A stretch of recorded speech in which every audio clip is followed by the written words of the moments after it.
हमार भोजपुरी स्वस्थ भोजपुरी में आप सबके स्वागत बा। हम हैं डॉक्टर कमलेश हरिपुरी। महेंद्र मिश्र जी के लिखल एगो गीत आप सबके सामने प्रस्तुत करतानी, लोकगीत। पर होते पराते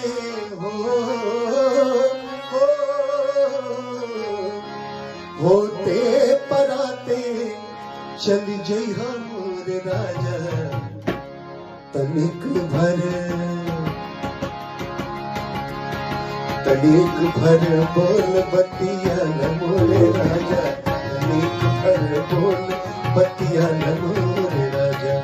होते पराते चल जइहा मोरे राजा, तनिक भर बोल बतिया न मोरे राजा, तनिक भर बोल बतिया न मोरे राजा।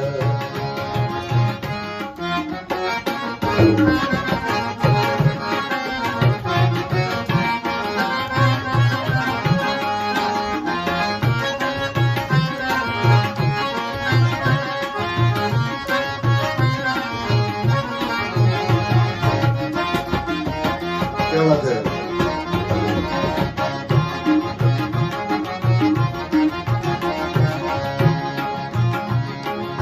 रची रची जेवना हम अपने बनाए,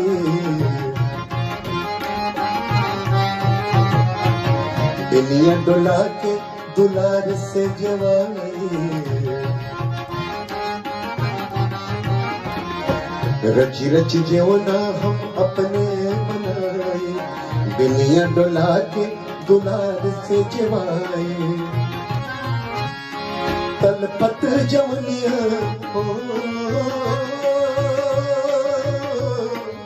तलपत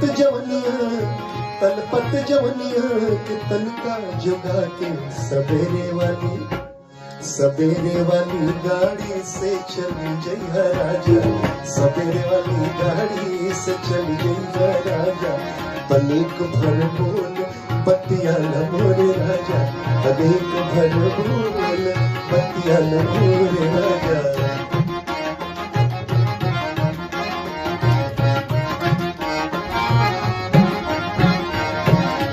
दिन रात सैया तोहर कहल बजाई, जौन जौन कहवा तो करो।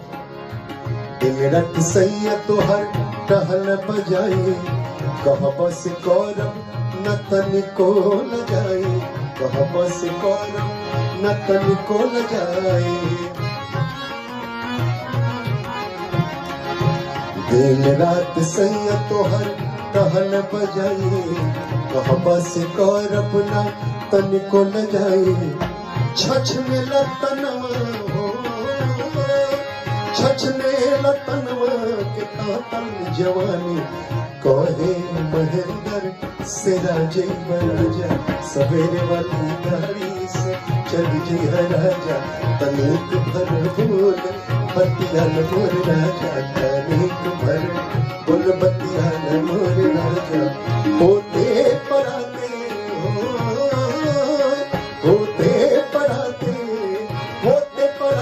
चल जइहा मोरे राजा, सवेरे वाली गाड़ी चल जइहा राजा। तनिक भर बोल बतिया न मोरे राजा, तनिक भर बोल बतिया न मोरे राजा। आप सबसे निवेदन बा कि ये चैनल के सब्सक्राइब जरूर करें और हमारे भोजपुरी स्वस्थ भोजपुरी के खूब प्रसारित करें। बहुत बहुत धन्यवाद।